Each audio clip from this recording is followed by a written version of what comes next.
holidays are supposed to be a time of a lot of fun, family, joy, and peace, right? Just because your holidays in the last couple years or maybe even your whole life have been stressful, that doesn't mean they have to be. You can change that, okay? You can have peace this time of year. You can have joy, but you've got to work for it. This is the Veritable Veteran Podcast, bringing truth and exposure to the struggles veterans and their families face post-military. Depression, anger, PTSD, suicide.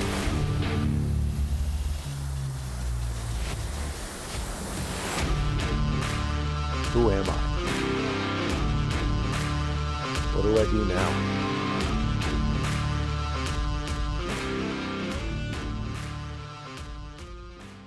Hey guys, welcome back to the Veritable Veteran Podcast. So as you can see, we've changed our set a little bit. We are in the holiday spirit. So that being said, the holidays are not always a joyous time for everybody. Now, let me explain. So the holidays come around every year. You know, Christmas, if you celebrate Hanukkah or, whatever other holidays there are around this time, the vast majority celebrate Christmas, right?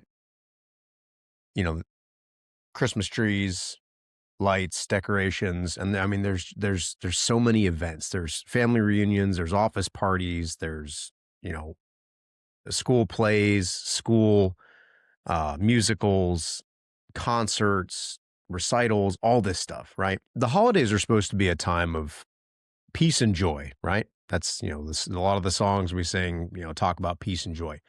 It is one of the most chaotic times for a family, and it is sometimes very difficult to find joy in the holidays, in this time, and especially just in the month of December.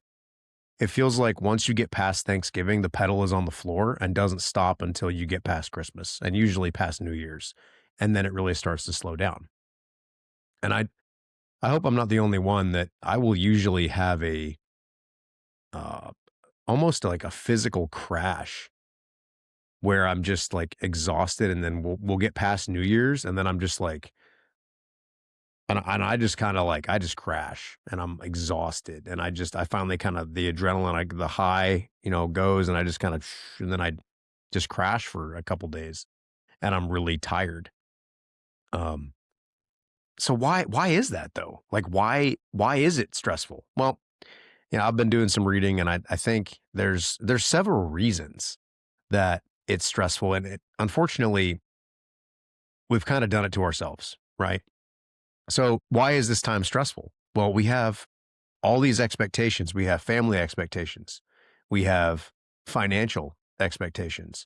We have scheduling expectations. Like, we're expected to be at all these places for all these events and all this time. And we have to spend all this money on gifts, and we got to spend it on decorations. And like my kids came to me, my wife the other day, and they're like, why doesn't, daddy decorate the outside of the house anymore? It feels like it's not as, magical as it should be. And I'm like, oh, no, fair enough. Like, I enjoyed having the outside of our house decorated as a kid. I want to make that magical for my kids, but that was another expectation that was put on me. And if I had allowed it, it would have been very stressful. And it was for a little while. I don't like climbing on the roof to hang lights. That's not on my list of fun things to do. But I did it for my kids. But that's just another expectation. We have all these expectations. And society puts these expectations on us. Like, we're supposed to have this big, extravagant Christmas, and we're supposed to make it to all these events and make it the most magical time of year for our kids. When you're going through mental struggles, that can be extremely difficult, because you may just be trying to survive. And the expectations, the added expectations put on you, can cause you a lot of stress. And unfortunately, it's not necessary. Because here's the thing, growing up, we always put a big emphasis on Christmas, right? But looking back, the one example of the unnecessary stressors is the financial stuff, right? We're supposed to, spend all this money on gifts, right? I can remember very few of the gifts that I received growing up. What I remember is watching movies with Christmas movies with my family, spending Christmas Eve together and playing games. We would open a game on Christmas Eve and we would play that game. One year it was a dartboard. One year it was like the game of life. One year it was like another board game that we got, a big board game that was for our whole family.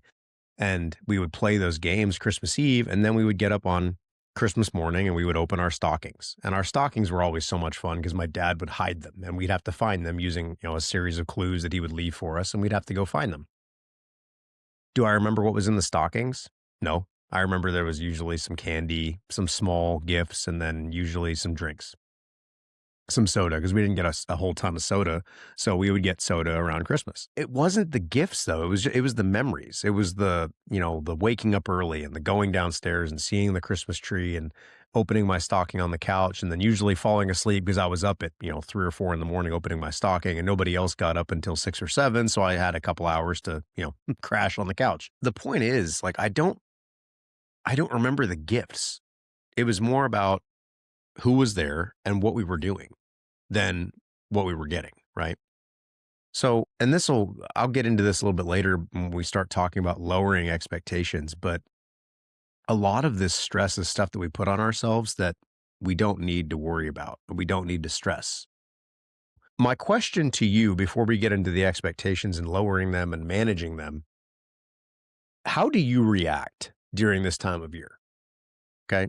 And think about that for a moment. What does this time of year cause in my brain and in my body? Like, do I get physically ill? Do I get headaches? Do I get anxiety? Do I get depressed? Do I get angry? Do I get withdrawn? Do I get super happy, like over the top, giddy happy, like super excited, almost to the point of being like annoying? This leads again into mindfulness and understanding who you are and how your body and mind react to things. This is a big thing in America. The holiday season is huge. Okay. You can't turn on the TV right now and not see holiday commercials, either selling stuff or promoting, Christmas time and just snow and Christmas carols and Santa Claus and elves and reindeer. I mean, all the Christmas movies are playing, all the Christmas music is playing in the stores. It's everywhere, right? And you can't escape it. If you're in America, I mean, you can't escape it. So it's a big deal. Like, this is a whole month out of the year, at least a month, usually a month and a half, 2 months out of the year. And I mean, that's a significant amount of time.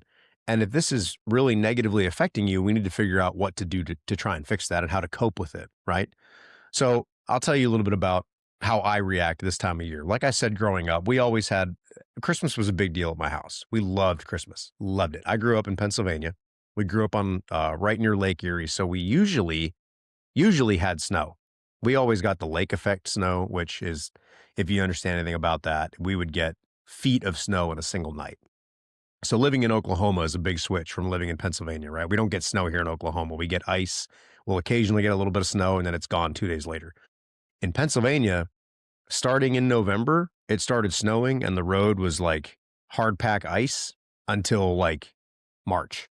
And then it would clear up. Okay. And there was just constant snow. I mean, it would warm up and thaw a little bit once in a while, but it was mostly just snow. So we always had the magical snowy Christmas. We always had, the lights on the house. We had the Christmas tree. We had all these traditions.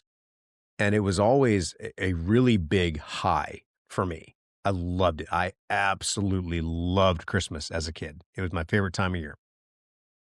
And it was always we would build up to it. And it was just, I was always so excited. Like I said, I would wake up on Christmas morning at about 3 in the morning because I couldn't sleep. So I'd go to sleep around 11, wake up around, maybe even midnight, wake up around 3, go downstairs and open my stocking because I just couldn't wait anymore. We weren't allowed to open the presents, but we could open our stocking. That was the compromise my mom and dad made, was if you get up early, that's fine. Do not touch the presents. My dad always handed the presents out. So we didn't just run down and tear the presents open. That was always a tradition at our house, was my dad. We would sit down and my dad would hand us gifts and we would take turns opening these gifts, right? so we could kind of see what everybody got, enjoy that moment with them, and then move on to the next one. But also it made it last a little bit longer, so it wasn't over in 2 minutes where everybody's just tearing the paper off, and then again, different traditions and different families, different styles of Christmas present opening. But it was always, again, it was a huge deal for me, and I'm telling you, like December 26th, I would crash mentally and emotionally, and I was depressed, like sad, because Christmas was over and I had to wait 364 more days for Christmas, right?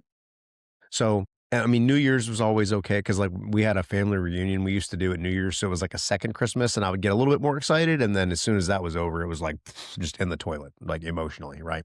So it was always a big roller coaster for me, building up super high and then crash, and then build up a little bit and then crash. So I always dealt with that growing up. As I got older, the high got a little bit less until I started having kids, and now it's a lot more exciting because it's really fun watching them get excited, right? So Christmas for me, I have a lot of positive memories with Christmas. Like I don't have negative memories associated with Christmas. Thankfully, and I'm very grateful for this, all of my Christmas memories are positive. That's not the case with everybody, right? Unfortunately, it's not, and it may not be that way with you. And what you need to do is take a look back and say, okay, was Christmas good for me growing up? Was it fun? Did I enjoy it? Yes, no, maybe. That's up to you to answer, right? And then if it wasn't fun, try to pinpoint why. Like, what about Christmas caused me these negative emotions? Like, why do I feel this way? Why am I getting anxious every time Christmas comes around? Is it just the financial expectations and the family and, all the events and stuff? Or is it something like deep inside, like something from your childhood that like, you had a really bad experience one Christmas or several Christmases in a row, like your dad was off, drunk at the bar and you were always scared of him coming home during Christmas. And then, now that's bled over into your adult life, or your mom left you at Christmas time. And so every time Christmas comes around, you have this intrinsic fear of abandonment. There's things that the holidays are just, they're hard on everybody, right? Because we put so much stress on ourselves. So that doesn't, our families aren't excluded from that. And that includes like our mother and father and grandmother and grandfather, like people that from the past, they went through the holidays being stressful as well. I think it is more stressful now because we put so much more expectations, so many more expectations on ourselves, but it was still stressful back then too. So how do the holidays affect you? What is it causing in you as, the holidays approach? What do you think of if I was like, hey, Christmas is coming? What does that cause in you? Does that cause like an immediate, like, oh, I don't like that. I don't, or is it like a, "Oh, yes, I can't wait. It's going to be fun." Or is it like a, yes, Christmas is the best time of the year and I can't wait. It's the only time I'm ever happy. And I can't wait. I'm so happy. I'm so pumped. Like, what is it? Usually it's somewhere on, it's on the spectrum of, like really, really sad or, like super happy, right? So where do you fall on that? Identifying that is going to help you in managing your expectations during this holiday season. Okay. So, like I said, some people have very negative memories associated with Christmas and just the holidays in general. We've got to be able to show grace to those people. Now, we may not know that they have negative memories associated with Christmas, but some people, when Christmas comes around, they just start to kind of withdraw and become more isolated, or they're more irritable. What I would encourage you to do is to, rather than assume they're just grouchy and a Grinch or a Scrooge, whatever you want to call it, they may be dealing with some very negative memories, resulting in very negative physiological responses during this time of year. So rather than assuming they're just grumpy or grouchy, maybe show some grace and say, well, I don't know what they went through when they were younger or what memories they have associated with Christmas. So maybe we should give them a break. I wouldn't say don't like exclude that just because, if they're having a negative reaction to it, or they feel like they seem like they're in a bad mood, don't exclude them. Like I would still invite them. Like, hey, you're more than welcome to come to our house, because there's always a chance of making new memories, right? And replacing those old negative memories with new positive ones. And that's a very effective way of helping resolve that trauma because, like I said, when I had that smell of burning trash and burning whatever, and I smelled that and it would trigger that flashback and just like that kind of anxiety response, taking me back to Afghanistan where I was in fear for my life several times while smelling that smell triggered that response in me, right? Until I went to Uganda and I started smelling that smell while I was helping people and while I was making a positive difference in these people's lives, right? I was actually spreading the gospel of Christ and I was helping feed people and we were delivering Bibles and we were delivering medicine and just playing with kids. It was awesome. So I was able to reassociate that smell with a positive memory. So reassociating Christmas with positive memories could be a very good way for you to help resolve that trauma and work through it, right? So inviting somebody and being like, hey, you're more than welcome to come to our house. Like, please don't spend this holiday alone. We're here for you. Come on over. They may come, they may not. But knowing that you're there for them can make all the difference. The next thing is showing grace to somebody else, but also showing grace to yourself. And especially if you realize this time of year is particularly hard for you for whatever reason, you've got to show yourself some grace. And that can look like lowering your expectations. Okay. That is lowering what you expect the holidays to be. Like a lot of people have the expectation of like, well, the holidays are supposed to be perfect and magical. Okay. But if you're dealing with like a lot of mental health issues and struggles right now, maybe this holiday season won't be quite as magical as it could be, but that's okay because you're fighting through this. You're working through it. Your energy is taken up doing this. Give yourself some grace there and say, okay, I may not be able to do all the Christmas lights this year, or I may not be able to go to all of the events this year because I am working through this. Don't get me wrong. That's not an excuse to just wallow in self-pity and talk about how damaged you are and how you can't go out because, you have all these issues. That's not what I'm saying. What I'm saying is if you need that extra space, give it to yourself with the knowledge that you are going to continue growing in the hopes that next year, when we get back to Christmas, we're in a better place and we can do more. We can go more places. We can engage with more people. We can do more events. But sometimes you got to set that expectation and say, or lower that expectation and say, okay, I may not be able to do all of these events this year. My family expects me to be here. Last year when I was there, with my family, we had a huge fight and I'm not ready to go back. Tell them that. Be like, hey, listen, like I'm really focusing on healing and growing as a man, as a woman, as a person. Like, and I'm healing. I'm on this healing journey. It's not the best idea for me to be present with these people who trigger me very badly. Okay. And your family may not like that. They may say, well, you need to be here because you're part of our family. That's where boundaries come in. And you say, I'm sorry, I can't make it this year. This year I'm focusing on taking care of myself. This year I'm focusing on making sure that I'm healthy. And just set that boundary and set that expectation with them and say, hey, I'm sorry, I won't be there. I'll be there in spirit. I'll send you a card. I will call you. We can exchange gifts in the mail. I'm just not going to be there because that environment is toxic for me at this time. That's just called boundaries. You're setting that expectation. You're setting that boundary up and saying, I can't do it this year. That's okay. That's okay. That's just setting a healthy boundary. You're allowed to do that. Okay. It's not easy because your family has those expectations as well. Your mom may have this expectation where it's like, my whole family is here every single year and you're going to be here whether you like it or not. Sorry, mom. Maybe not this year because maybe that's not in the best interest of me and my healing journey. Okay. So I'm going to stay at home and watch Christmas movies with my dog, or I'm not going to watch Christmas movies at all. I'm just going to watch regular movies and go to the gym while I continue to heal. It's up to you. What I'm saying is be willing to take that step and say, I'm not telling you that I hate you. I'm not telling you that I don't love you.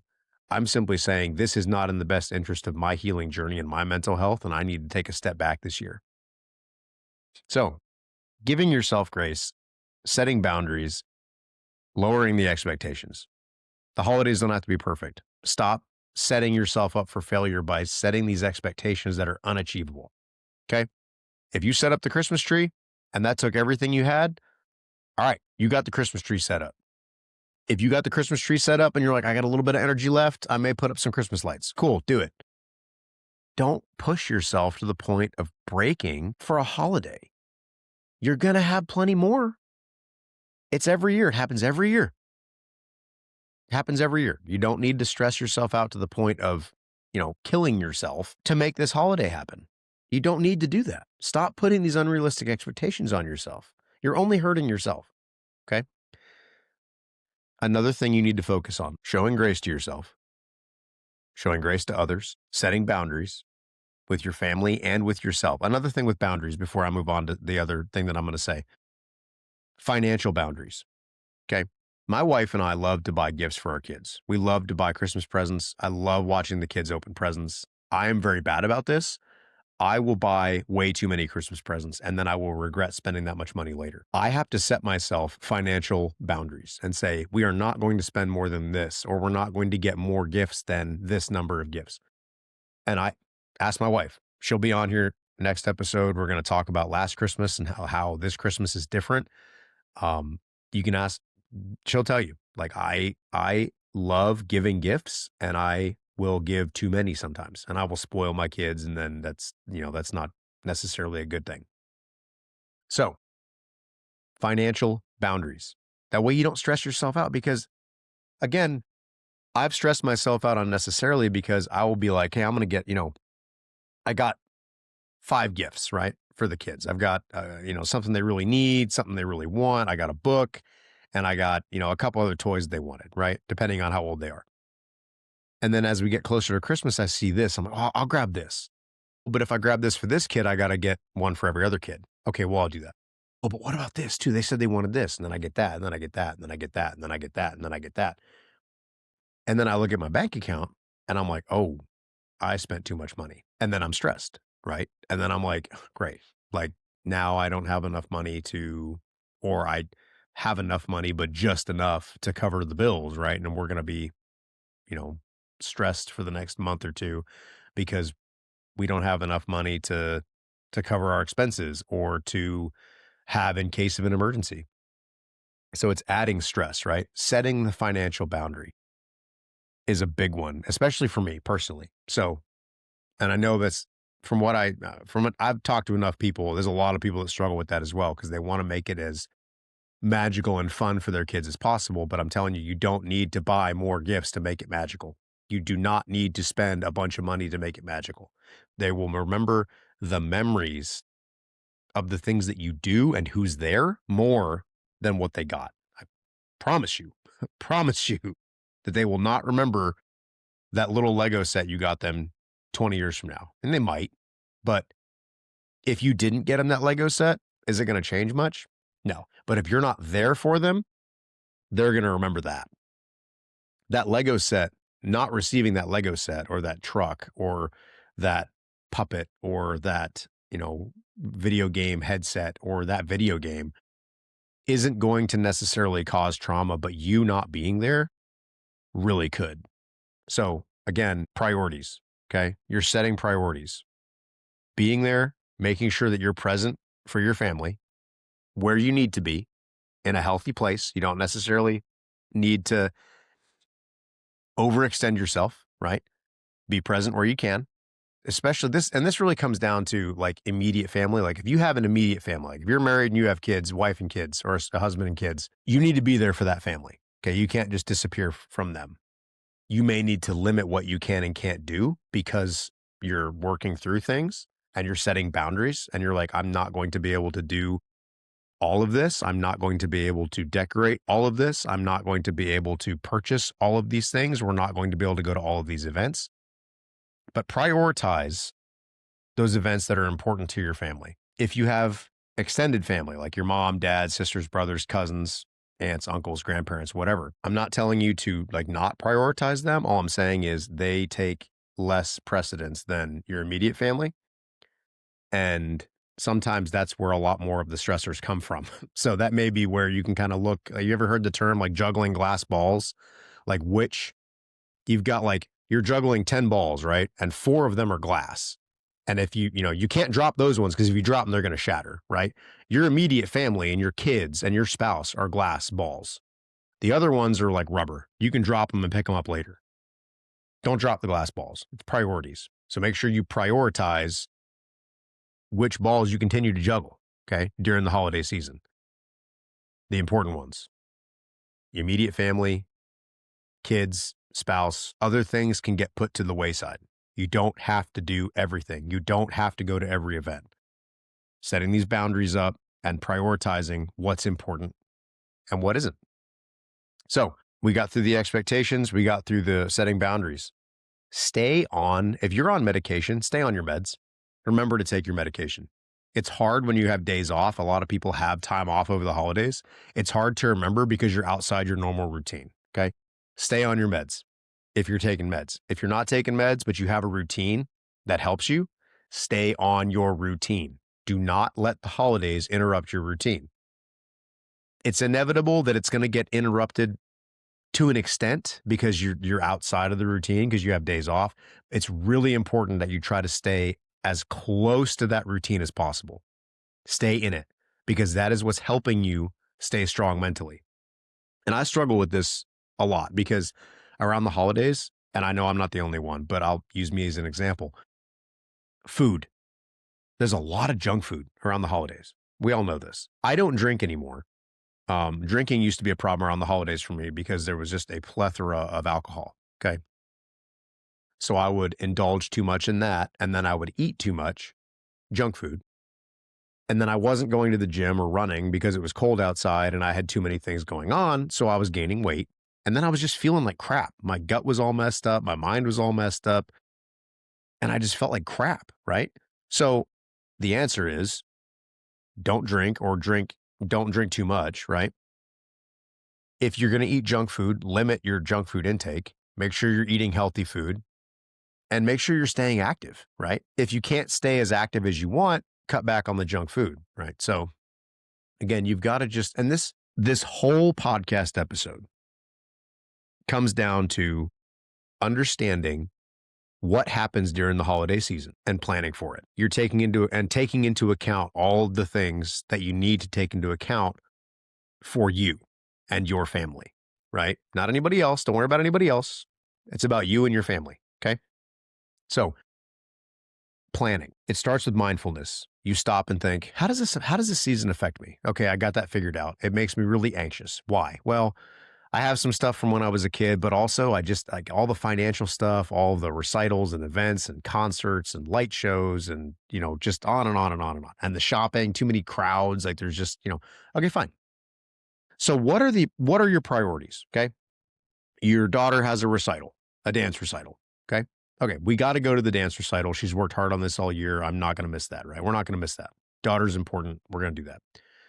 Son has a basketball tournament over the holidays. Okay. He's been working hard. We got to, we're going to go to that, right? We're not just going to skip out on something that the kids have been working on. There's a Christmas program at school. Your young children are a part of that and you don't want to miss that, right?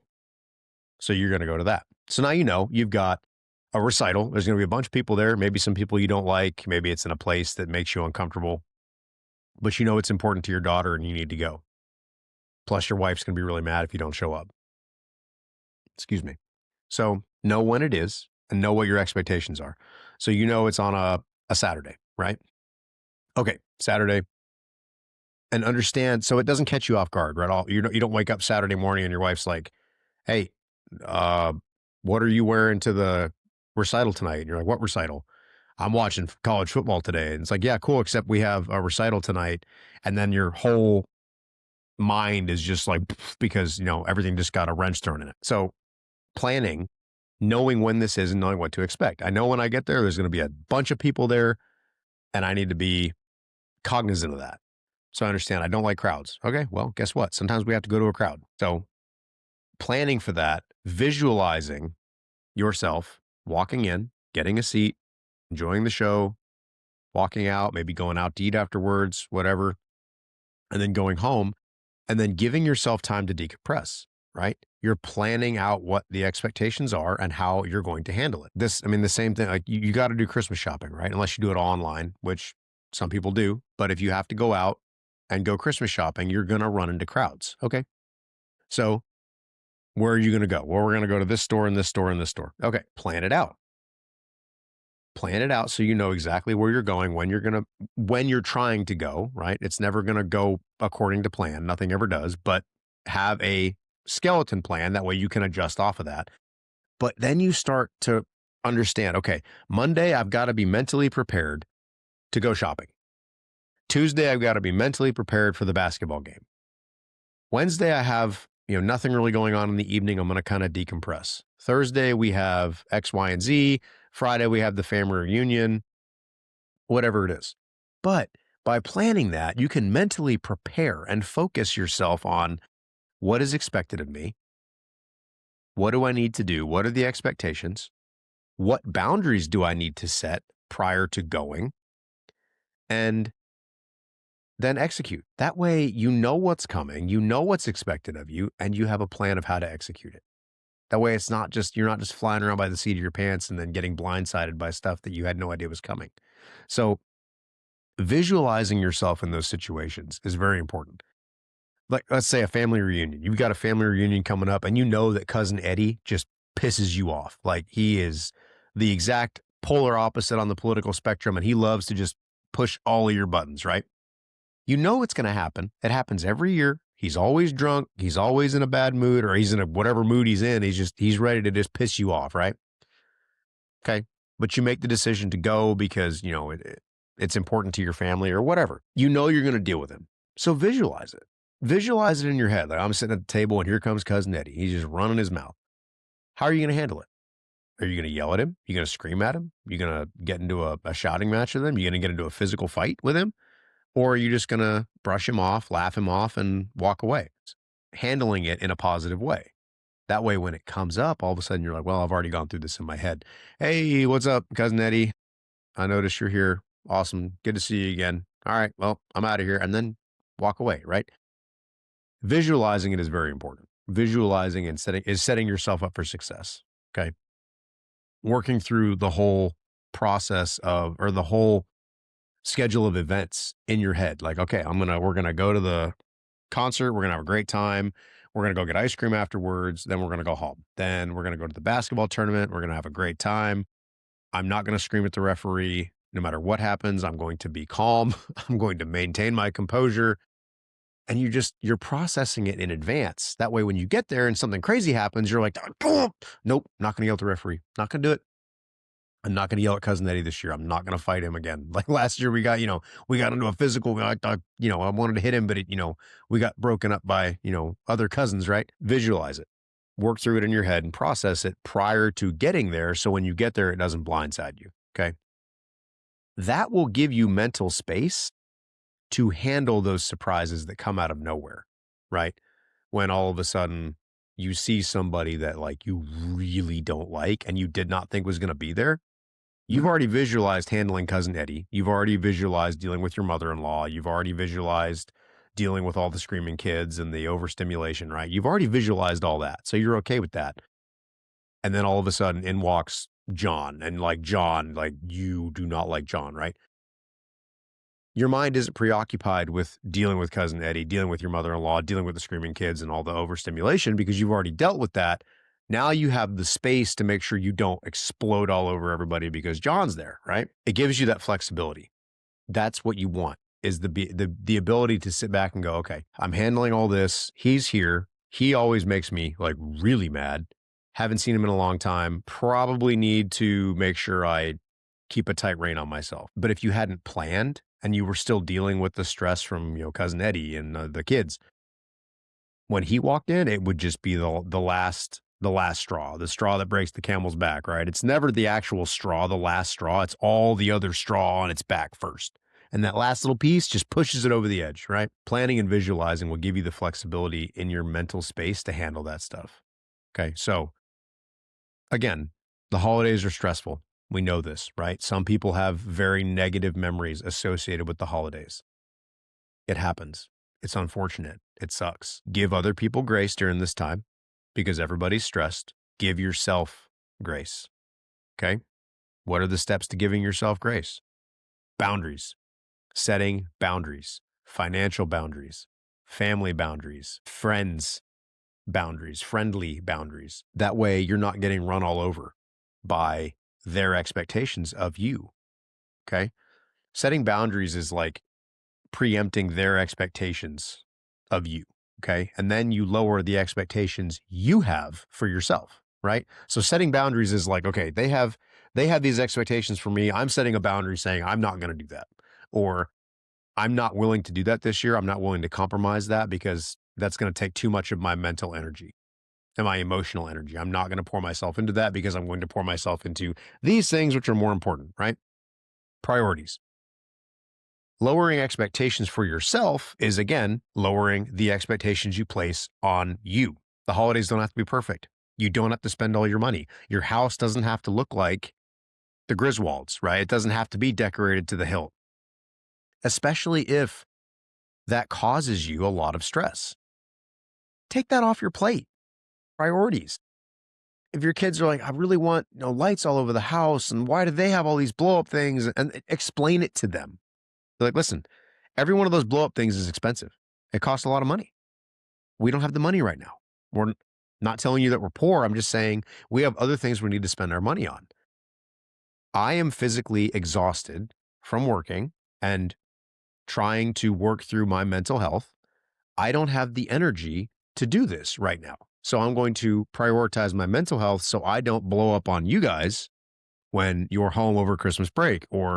And you don't necessarily have to tell them all this, but maybe tell your spouse this and just let her know, like, listen, I really don't have the energy this year to do these things. So I would like to remove these things from our plate. See what she has to say. She may say, okay, that's fine, except this is a non-negotiable. Like, we're doing this. Okay. Can we maybe take this off then? Can we maybe not go to this event? Can we, whatever. Discussing it, setting boundaries, and lowering expectations can reduce a lot of that stress. Then staying on your meds and your routine, whatever that routine is. If you're on meds, great, stay on them. Remember to take them when you're supposed to so you don't go crazy on your family. Planning out the events, knowing where you're expected to be, what's expected of you while you're there, who's going to be there, and what struggles you might face while you're there. And visualize yourself handling those struggles. That way, when you get there and there is an unexpected struggle, you have the mental flexibility to handle it. Okay? Guys, the holidays are supposed to be a time of a lot of fun, family, joy, and peace, right? We can have that again. You can have that again. Just because your holidays in the last couple years or maybe even your whole life have been stressful, that doesn't mean they have to be. You can change that. Okay?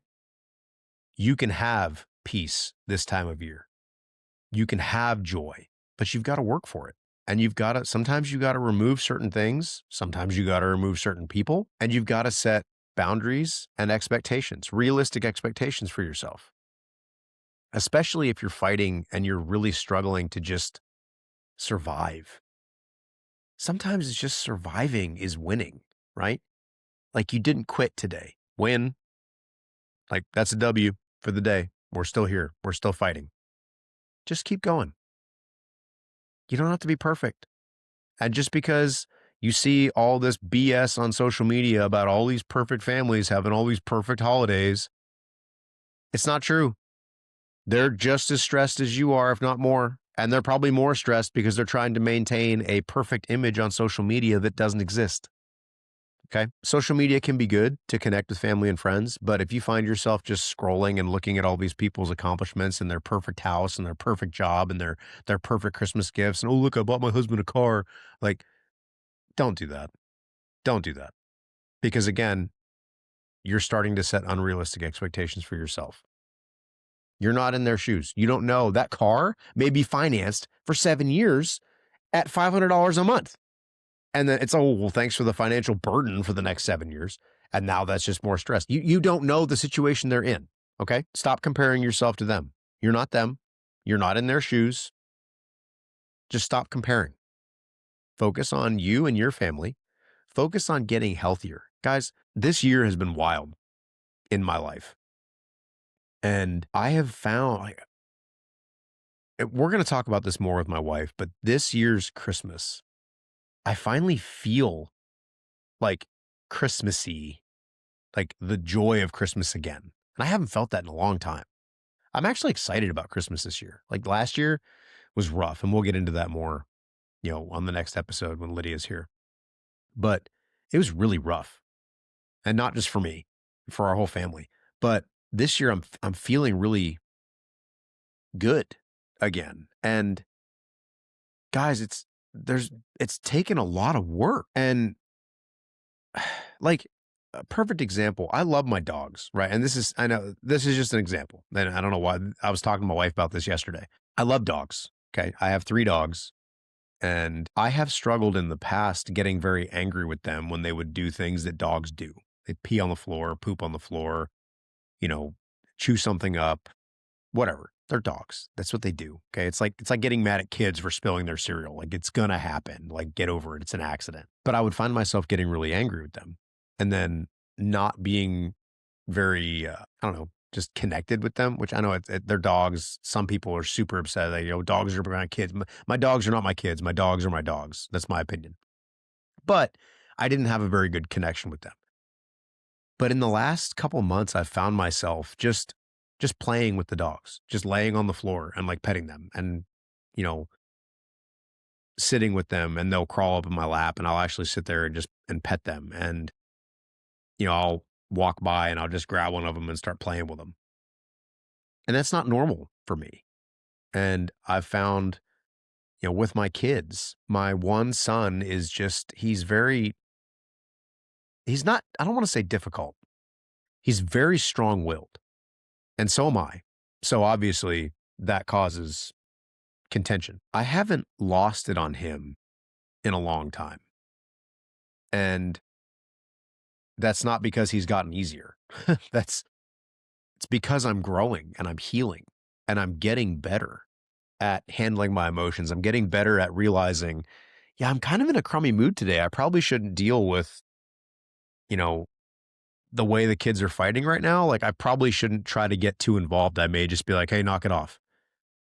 And if they start getting lippy or disrespectful, whether they are intending to or not, I may go to my wife and say, I need a minute, and that minute needs to be somewhere where the kids are not. But I've been able to do that, but I've also had to do that less because I'm more mindful of myself and my mental state, and I'm healing, right?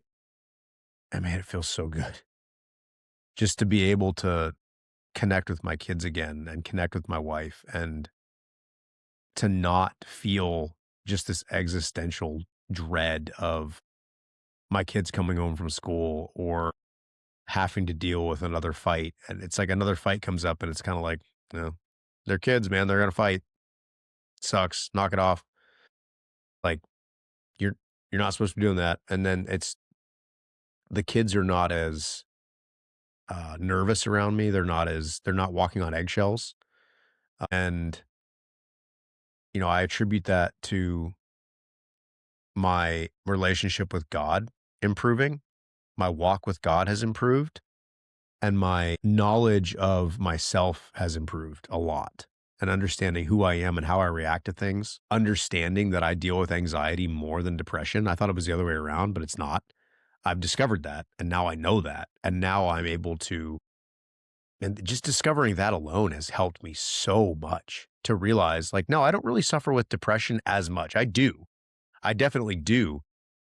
But if there was one that's worse, it is definitely anxiety, like big time. When I got on an SNRIs, they give you norepinephrine on top of it's a serotonin and norepinephrine reuptake inhibitor. So they add norepinephrine. They basically add a little bit of adrenaline to like help you be less depressed, which I thought I was, and that made me ragey, like bad. Okay. So that immediately told me and my doctor they were like, well, then you clearly deal with anxiety more than you deal with depression. And I was like, yeah, I know now. Like, and it was bad, like bad. So, but I learned that. And now I'm more aware of who I am and what I deal with. And I'm so grateful that I took that medicine and dealt with that for the couple of weeks that I was on it. It sucked, but man, it has freed me to understand who I really am and what's going on in my head. So just because you get on something or you do a therapy and it doesn't work, or you try a medication and it doesn't work or makes it worse, hey, you didn't learn how to fix it, but you learned something that doesn't work, right? Like Thomas Edison said, like he didn't fail 900 times making the light bulb. He found 900 ways not to make a light bulb, and he knew all the ways that wouldn't work now. And then he finally found the right one, right? I love that quote because it's like, just all it is just a switch in perspective. A switch in perspective changed everything. It's like, I didn't fail 900 times. I found 900 ways not to make a light bulb. I didn't fail with that medication. I found a medication that didn't work. So now I know SNRIs are not for me. And I found out that I struggle with anxiety more than I do with depression. So that was a pretty big win for me, despite, struggling with that for the couple of weeks that I was on it. So the perspective changes are huge. Just looking at it from that perspective of gratitude and finding, it sounds cliche, but you're finding the silver lining. You're finding the good and finding a reason to be grateful. So this holiday season, this Christmas, this time of year that can be so stressful and so draining, don't let it be. Don't let it be. It's your life, and you get to decide what your priorities are. Set your priorities, find out what's important, plan what you're going to do and what's expected of you and who's going to be there and what you might struggle with. You set boundaries, you lower your expectations for yourself and for other people, and visualize how you're going to handle it. So when you get there, you have the mental flexibility to handle any of the surprises life is going to throw at us. So I hope you guys have a really good holiday this year. I really do. I pray that you guys have a really good holiday. And if the holidays have been rough for you, either in the past or just for your whole life, I really pray that this time of year can become a positive time for you. But I love you guys. And if you're listening to this, I'm really grateful. And I hope that this holiday can be less stressful this year. And, that's not just because of listening to this show, but I hope these tips help you. And if they do, share them with somebody else. That's the best thing you guys can do to help this show grow, is just to share the show, just to share the links and the comments that I give. Just share it with your friends. If you know somebody who struggles during the holidays, share it with them. Just shoot it over to them. They may listen to it, they may not, but you can't say you didn't try, right? So just share. If you want to help the show grow, share the show. And that would mean a lot to me. But I love you guys, and we'll see you next week. Hey guys, quick reminder, if you enjoyed the episode today, don't forget to like and subscribe. Also, go to whatever platform you listen to these podcasts on and leave a review. That's the best way to help us out. It gets a lot more traffic to us. So again, if you liked it, like, subscribe, and leave a review. All right. Love you guys.